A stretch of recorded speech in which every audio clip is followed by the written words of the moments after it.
When my daughter, my little girl, came to me one evening with tear-filled eyes, my world began to crack. "Daddy, that man. He scared me." I stiffened. "What man?" "The one that mommy brings when you're at work." A cold, sick feeling settled in my stomach. I had my suspicions, but hearing it from my own child was different. My blood turned to ice. I knelt in front of her, pushing her hair from her face. "What did he do, sweetheart?" She sniffled. "He yelled at me when I walked in the room. He said I wasn't supposed to be there. And mommy got mad at me too. She told me to go to my room and never talk about it." I gritted my teeth, fury boiling beneath my skin. I held my daughter tightly, rage building in my chest like a fire waiting to consume everything in its path. Angela, my wife, the woman I had given everything to, had brought a man into our home. And worse, she had let him frighten my little girl. That was the moment I knew. I wouldn't just confront her. I wouldn't just leave. No, I would burn everything she held dear to the ground. I didn't say a word that night. I held Lily until she fell asleep, her tiny body trembling against mine. Once I was sure she was sound asleep, I walked into her bedroom, where Angela sat on the bed, texting on her phone with a smug little smirk on her lips. She barely looked up. "You're home late." I studied her, the way she kept the phone turned slightly away from me. I had seen enough to recognize the patterns. She was waiting for him to reply. Probably planning their next meeting. I forced a smile, sitting on the edge of the bed. Yeah, work kept me busy. Angela barely acknowledged me. I let silence stretch between us, watching her out of the corner of my eye. "Hey, Lily mentioned something weird today." That got her attention. She stiffened just slightly, but enough for me to notice. "Oh?" she said, feigning indifference. "She said some guy was here while I was at work. A man who scared her." Angela laughed, a cold, dismissive laugh. "Oh, come on, she's a kid. She probably saw something on TV and got confused. You know how imaginative she is." I studied her face, the fake amusement in her expression. "Angela," I said quietly, "is there something you want to tell me?" Her eyes narrowed. "No," she snapped. "There's nothing."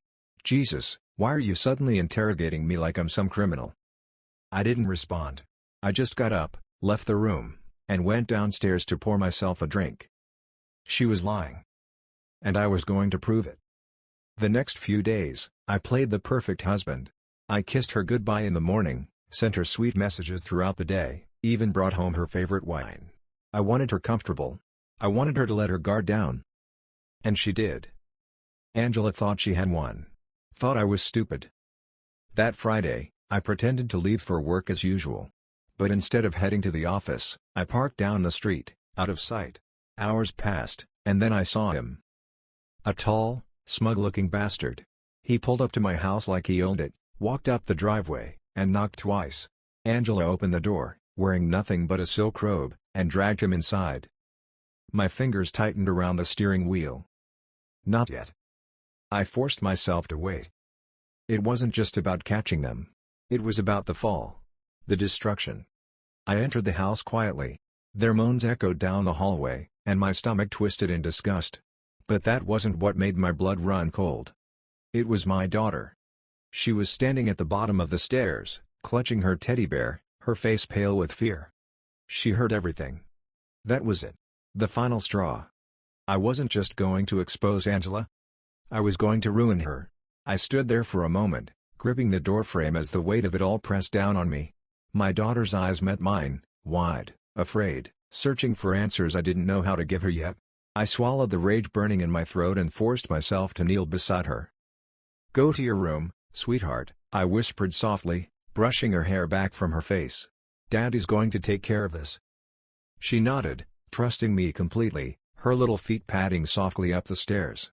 The door to our bedroom was slightly ajar. I could hear them, Angela's laughter mixed with his cocky, arrogant voice. Like none of this mattered. Like the life we built together was just background noise to their cheap affair. I pushed the door open without a word. They froze. Angela's face went pale, her mouth falling open as she scrambled to pull the covers over herself. The man, some smug prick with a tattoo snaking down his arm, just stared, that same cocky grin faltering as he realized who I was. "Oh shit," he muttered, trying to sit up. I didn't give him the chance. I moved fast, fueled by rage I didn't even know I was capable of. My fist connected with his jaw, sending him sprawling backward off the bed. Angela screamed, clutching the sheets to her chest like her modesty was something she still had left. "You son of a bitch!" I roared, grabbing him by the collar and slamming him against the wall. "You come into my house. You scare my daughter?" His face twisted in pain as I drove my fist into his gut, over and over, until he crumpled to the floor, gasping for air. Angela tried to pull me off him, screaming for me to stop, but I shoved her hard. She stumbled backward, hitting the dresser with a thud. "Is this what you wanted, Angela?" I spat, breathing heavily. "This piece of shit? This is who you threw our family away for?" She glared at me, her face flushed with a mix of fear and defiance. "You don't own me, you controlling bastard. Maybe if you weren't such a cold, boring asshole, I wouldn't have needed someone else." Her words hit like a slap. But they didn't hurt me, not the way she wanted. They freed me. I stood there, staring at the woman I once loved, realizing I didn't feel that love anymore. Just disgust. "You were right," I said quietly, stepping over the pathetic excuse of a man groaning on my floor. "I don't own you. But you sure as hell don't own me either." I didn't call the cops. No, that would have been too easy. I wanted her to suffer, not just physically, but mentally, emotionally. I wanted to destroy the life she thought she could have without consequences. I spent the next few days meticulously gathering evidence, bank statements, phone records, photos, videos. I found everything I needed to prove not just her infidelity, but her negligence as a mother. The man she brought into our home had a criminal record. Assault charges. She didn't even care enough to check. I filed for full custody of Lily the very next day. Angela tried to play the victim, of course. She cried in court, painted me as an abusive, controlling husband. But the evidence spoke louder than her crocodile tears. The judge took one look at the documentation I provided and granted me sole custody. She lost everything. Her daughter. Her home. Her reputation. But I wasn't done yet. Weeks later, Angela showed up at my door. She was a mess, dark circles under her eyes, hair disheveled, clothes hanging loosely on her frame. She looked nothing like the confident, arrogant woman who had once thought she was untouchable. "Please," she whispered, her voice trembling. "I just want to see Lily." I stepped outside, closing the door behind me. "You made your choice," I said coldly. "Now I live with it." She dropped to her knees, sobbing, clutching at my jeans like a beggar. And I felt nothing. No sympathy. No regret. Just satisfaction. Because in the end, the woman who thought she could manipulate, lie, and betray without consequence had finally learned the truth. You don't destroy a man's family and expect to walk away unscathed. Angela didn't take rejection well. I should have known she wouldn't just walk away quietly. The same woman who once manipulated, lied, and twisted her way into getting whatever she wanted wasn't going to accept defeat gracefully. No, she was going to fight, but it wouldn't be with honor. It would be with the same venom she'd always used to poison the lives around her. After I slammed the door in her face, she didn't leave right away. I heard her sobbing on the porch, banging on the door, her fists weak and frantic. But I didn't open it again. Instead, I sat on the couch, listening to her unravel on the other side, her cries fading into the night. I thought that was the end of it. I was wrong. It started with whispers, friends pulling away, neighbors giving me side glances. Then came the confrontations. "Hey man, I heard what you did to Angela," one of my so-called friends muttered at the gym, his arms crossed, judgment dripping from his tone. "What exactly did I do?" I replied, my voice cold and steady. "She says you abused her. That you're keeping Lily from her out of spite." I laughed. Not because it was funny, but because it was so typical of Angela. When she couldn't win, she rewrote the narrative. In her version, she wasn't the villain. She was the victim. She went to social media next, long, dramatic posts about being trapped in an emotionally abusive marriage, about how I was a narcissist who controlled every aspect of her life. She painted herself as a brave, struggling mother fighting to see her daughter, while I was the monster keeping them apart. And people believed her. That's the thing about lies, they don't need to be elaborate. They just need to be allowed. I could have ignored it. Let the rumors die on their own. But I didn't. Because this wasn't just about me anymore. She was dragging my daughter into her mess, using her as a pawn in her sick little game. So I fought back. I started small, leaking bits of the truth to mutual friends, sharing screenshots, recordings. I didn't have to say much. The evidence spoke for itself. Conversations where she openly mocked me, bragged about her affair, even joked about how easy it was to manipulate people into siding with her. But it wasn't enough. She was relentless. So I decided to hit her where it hurt the most, her reputation. I hired a private investigator.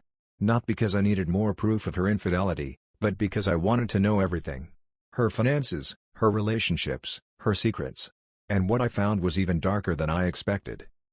Angela wasn't just cheating. She was involved in scams, fraudulent credit lines, under-the-table deals, things that could land her in serious legal trouble. And I had it all documented. I filed a report with the authorities, presenting the evidence in neat, organized folders. Fraud. Embezzlement. She'd dug her own grave, and all I had to do was hand over the shovel. The arrest happened on a rainy Thursday morning. I watched from my living room window as the police knocked on her door, heard her screams echo down the street as they dragged her out in handcuffs. She looked right at me. Our eyes met. And in that moment, she knew. She hadn't just lost. She'd been annihilated. I thought I'd feel triumphant, like some avenging hero standing over the ruins of my enemy. But all I felt was emptiness. Because at the end of the day, revenge doesn't fix what's broken. It doesn't erase the betrayal, the lies, the nights spent wondering what you did wrong. It just fills the void with something colder. But it did one thing. It kept my daughter safe. And for me, that was enough. Angela's arrest wasn't the end. It was just the beginning of her unraveling. I thought once she was in handcuffs, the storm would settle, that life would fall back into place like puzzle pieces realigned. But vengeance has an echo, and it doesn't die quietly. The media got wind of it. Small-town drama always finds a way to bleed into headlines. Local mother arrested for fraud, the articles screamed, her mugshot plastered beneath bold letters. She looked hollow, her once proud face reduced to a blank canvas of regret and rage. But what the world didn't see was what happened behind closed doors. The fallout was personal. The family divide. Angela's family, who had always been distant and judgmental, suddenly flooded my phone with messages. Not to check on Lily, not to apologize for what their daughter had done, but to blame me. You ruined her life. This isn't what family does. She made mistakes, but you're a monster for doing this. It was laughable, really. They had no idea the extent of her betrayal, the nights she left our daughter crying just to sneak off with whatever man stroked her fragile ego. But facts didn't matter to them. Blood ties blinded them. I didn't respond. I didn't need to. Because deep down, they knew. Months passed. Angela rotted in county jail awaiting trial, and I settled into a new rhythm with Lily. School drop-offs, bedtime stories, peaceful dinners, simple things that felt like luxuries after the chaos Angela had left behind. Then, one evening, I found an envelope on my doorstep. No return address, just my name scrawled in shaky handwriting. Inside was a letter. From Angela. I know you hate me. I deserve it. But there's something you need to know. My chest tightened as I read on. She confessed everything, not just about the affair, the fraud, but something darker. She had been seeing another man long before the one I caught her with. A man with a violent past. The same man who'd terrified Lily that night. He wasn't just a fling. He was dangerous, connected to people who didn't take kindly to being crossed. And now he was after her. If something happens to me, it won't be because of you. It'll be because of him. Protect Lily. I sat there, the letter trembling in my hands, a new kind of fear seeping into my bones. At first, I thought it was a manipulation tactic, Angela's last desperate attempt to claw her way back into relevance. But then strange things started happening. A black car parked across the street at odd hours. Unfamiliar footsteps echoing outside at night. Once, I found the back gate swinging open, even though I always locked it. And then there was the note. Taped to my front door. You took what's mine. I'll take what's yours. My blood ran cold. This wasn't about Angela anymore. This was about Lily. I wasn't the type to call the police and hope for the best. They'd file a report, maybe send a patrol car once in a while, but I knew that wouldn't be enough. I couldn't rely on anyone else to protect my daughter. So I decided to find him myself. I went back through Angela's letter, dissecting every word, looking for clues.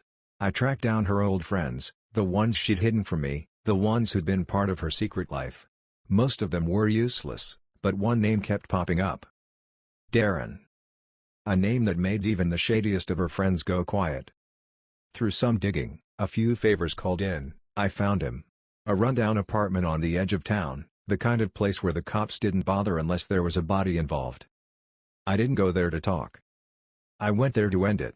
The apartment smelled of stale beer and cigarettes. Darren sat on a battered couch, his face twisted into a smug grin the moment he saw me. Well, he sneered. If it isn't the proud husband. I didn't waste time with words. The fight was brutal. Darren was bigger, but rage made me faster. Stronger. I wasn't fighting for pride or revenge. I was fighting for my daughter's safety. When it was over, he was unconscious, bleeding on the floor. I stood over him, panting, my knuckles raw and bloodied. I could have finished it right there. Made sure he never threatened anyone again. But I didn't. Instead, I called the police. Gave them the evidence I'd collected, his threats, his criminal connections, everything. Let the system deal with him. Because I'd already won. Not just the fight, but my life back. After Darren was dragged away in handcuffs, unconscious and bloodied, you'd think I'd feel victorious. But all I felt was exhaustion, a bone-deep weariness that no amount of sleep could cure. This wasn't just the end of a battle. It was the residue of war, and wars leave scars long after the dust settles. The police called it self-defense, and I had enough evidence to keep myself clear of any legal consequences. But that didn't stop the lingering tension, the constant weight of waiting for the next threat, the next betrayal. I thought I was done fighting. But the ghosts of Angela's choices weren't finished with me yet. Angela's trial finally arrived. Fraud, embezzlement, conspiracy, the list of charges read like a rap sheet straight from a crime novel. I wasn't required to attend, but I did. I wanted to see her face one last time. Not out of love. Not out of curiosity. But to remind myself of the woman she'd become, far from the person I once thought I knew. She looked different in the courtroom. No designer clothes, no carefully crafted image. Just an orange jumpsuit and shackles, her face pale and hollow under harsh fluorescent lights. When she saw me sitting in the back row, her eyes flickered with something, regret, maybe. Or just the realization that I was free from her. She tried to speak when she was escorted out after the sentencing, but I didn't let her. I stood, turned my back, and walked out. That was the real verdict. Not the judge's sentence. Mine. Weeks later, another letter arrived. This time, not from Angela. It was from Darren. "You think this is over?" It began, written in shaky, uneven handwriting. "You think locking me up changes anything? You took everything from me. I'll be out soon enough, and when I am, I'll find you." I crumpled the paper, my jaw clenched tight. But fear wasn't the reaction I expected. Instead, I felt something colder. Determination. If he wanted to come back, I'd be ready. I changed everything after that. New locks, security cameras, self-defense courses. I trained not because I was afraid, but because I refused to be vulnerable again. Darren could threaten me all he wanted, but he'd learned the hard way that I wasn't the same man he'd met in the dingy apartment.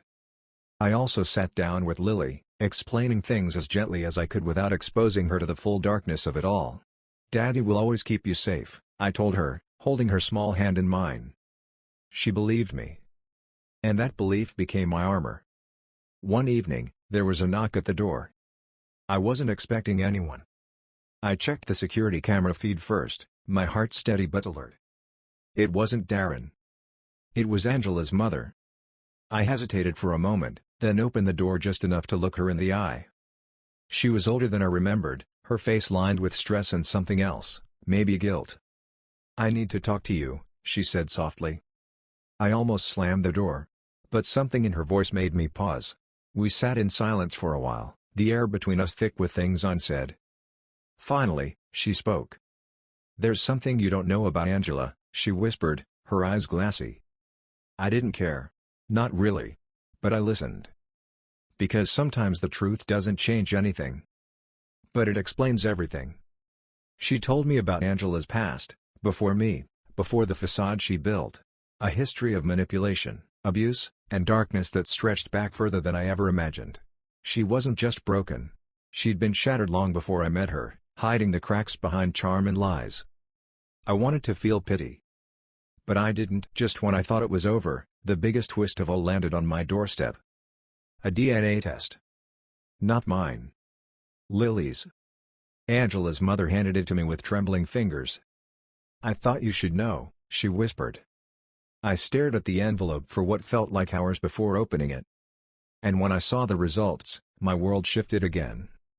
Lily wasn't biologically mine. But as I looked at her sleeping peacefully in the next room, it didn't matter. Because family isn't blood. It's who stays. And I wasn't going anywhere. The DNA results sat on the kitchen table like a loaded gun, silent, but deadly.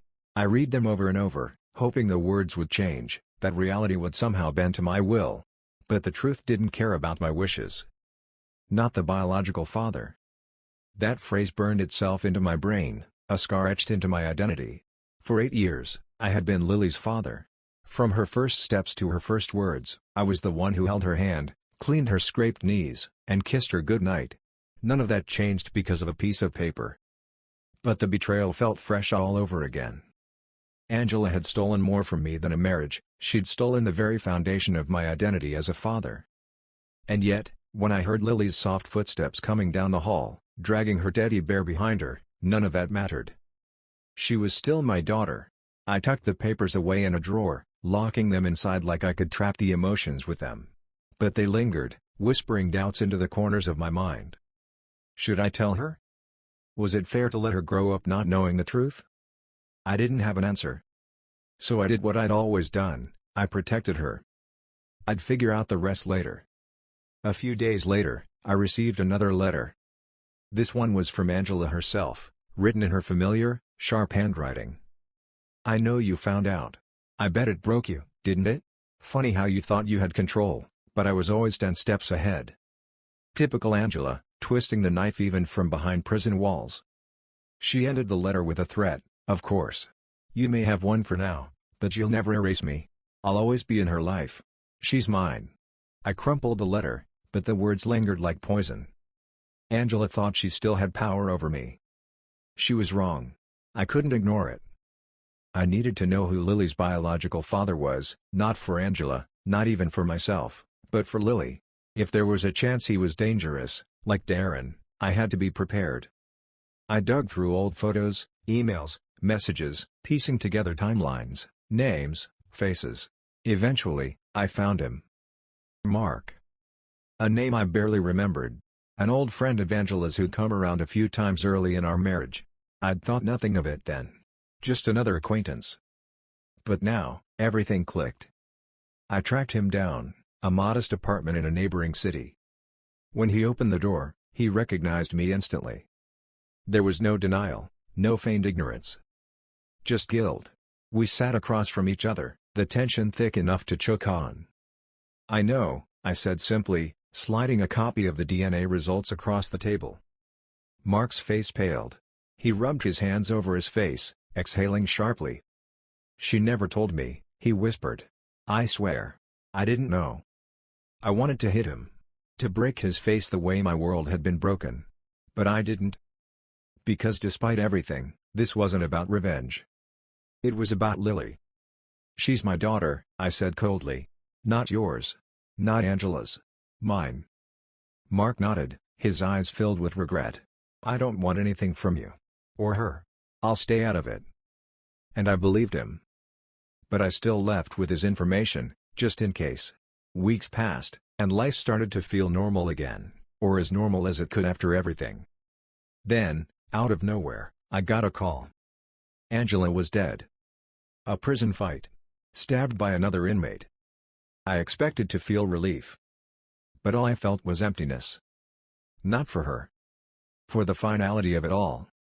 There would be no more letters, no more threats, no more battles. Just silence. I sat Lily down, my heart heavy. "There's something I need to tell you," I began, choosing my words carefully. I didn't tell her everything. Not about Mark. Not about the DNA test. Just that her mother had passed. She cried, not for Angela, but for the idea of her.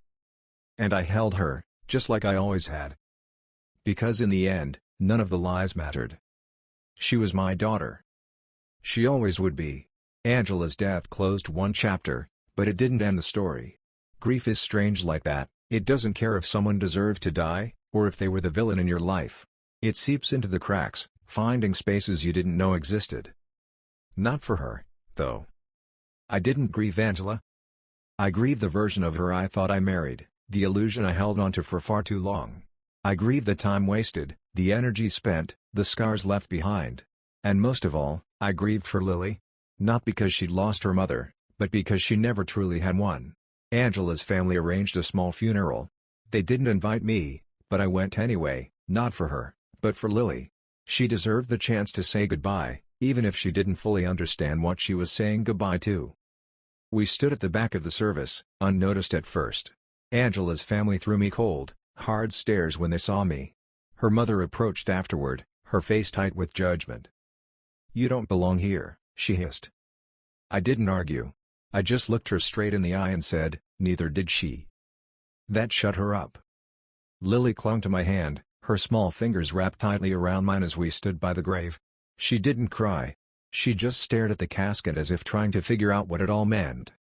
When it was over, we left without another word. For the first time in years, life was quiet. No more letters. No more threats. No more games. I focused on being a father, pouring everything I had into building a stable, peaceful life for Lily. School runs, bedtime stories, weekend trips to the park, it became our new normal. But the past doesn't die with the person who caused it. It lingers. It was a cold, gray morning when I saw him again. Mark. Standing across the street from Lily's school, watching. My heart hammered in my chest, but I kept my face calm. I didn't want to scare Lily. I walked her into the building, kissed her on the forehead, then turned back. Mark was gone. I knew then this wasn't over. I found him that evening. Same apartment, same worn-out look on his face. I didn't knock this time. I barged in. He didn't even flinch. "I told you I'd stay out of it," he said quietly, holding his hands up in surrender. "Then why were you at her school?" I snapped, my fists clenched. Mark sighed, sinking into a battered chair. "I wasn't there for her. I was there for you." That threw me off. What the hell does that mean? He rubbed his face, looking older than I remembered. After Angela died, I started thinking about everything. The lies, the damage. I needed to see if you were really the man she said you were. I stared at him, trying to read between the lines. "And? You were nothing like she said," he admitted. "You were better." His words didn't mean much to me. They didn't erase the past. But they did confirm one thing: Mark wasn't a threat. Not anymore. I left without another word. Just when I thought I could finally put it all behind me, I got a call from an unknown number. When I answered, a distorted voice greeted me. "You think it's over?" I froze. It wasn't Mark. It wasn't Darren. It was someone else. Someone I didn't see coming.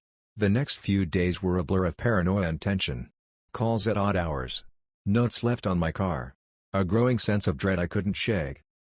Then, one night, I found a package on my doorstep. No name. No return address.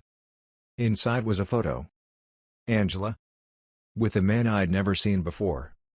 On the back was a message: "She wasn't who you thought she was. And neither are you."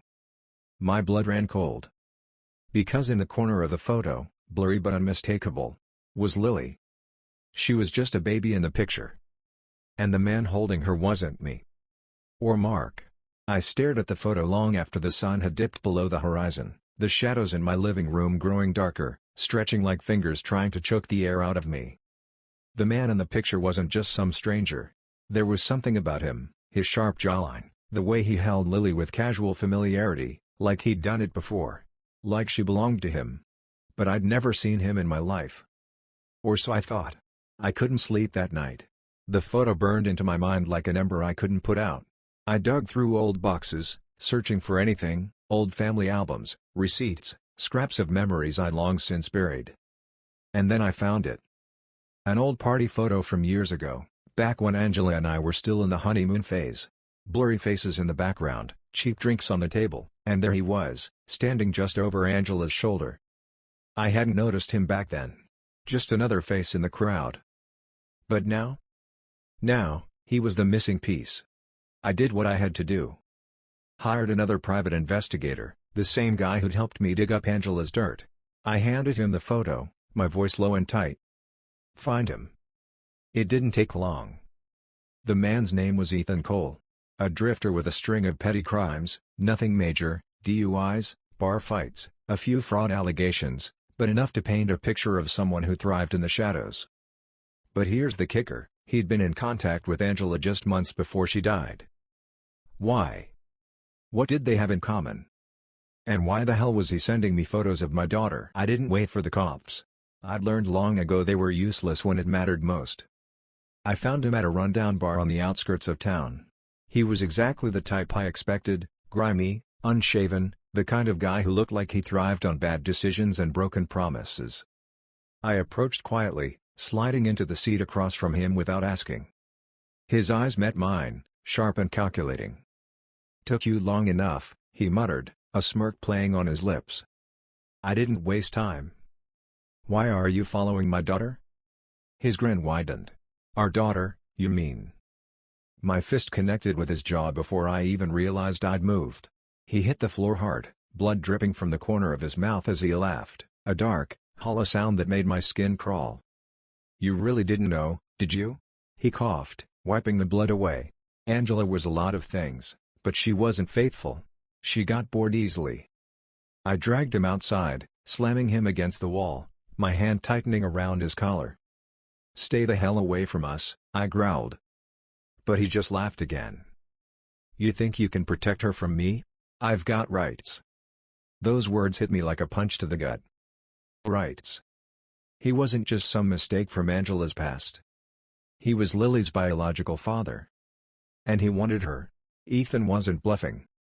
Within weeks, I received court papers, petition for paternity and custody rights. I felt like I was drowning.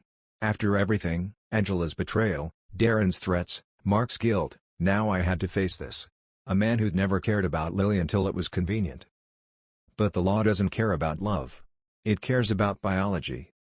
And Ethan had that on his side. I hired the best lawyer I could find, spending money I didn't have just to prepare for the battle ahead. But this wasn't just about paperwork and courtroom appearances. It was about proving who really deserved to be in Lily's life. I dug into Ethan's past, every arrest, every shady deal, every witness who could testify to the kind of man he really was. But he played dirty. Accusations flew, claims that I was abusive, controlling, unfit to be a father. Lies designed to paint me as the villain. It felt like Angela all over again. But this time, I wasn't the same man. I wouldn't let him win. The custody hearing was brutal.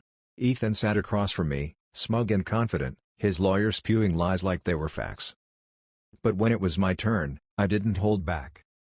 I told the judge everything, not just about Ethan, but about Angela, about the life I'd built for Lily, about the nights I held her when she was sick, the mornings I packed her lunch, the bedtime stories, the scraped knees, the school plays. Because being a father isn't about DNA. It's about showing up. Every single day. And when the judge finally spoke, her words felt like a breath I'd been holding for years. Custody remains with the petitioner. Full parental rights denied to Mr. Cole due to history of instability and endangerment. I'd won. But it didn't feel like victory. It felt like survival. Ethan didn't take the loss well. He showed up at my house one last time, drunk and furious, pounding on the door. But this time, I wasn't afraid. I stood on the porch, face to face with the man who thought he could steal my daughter with threats and paperwork. "You lost," I said quietly. And for the first time, he didn't have a comeback. He just stumbled away into the night, disappearing like the ghost he was always meant to be.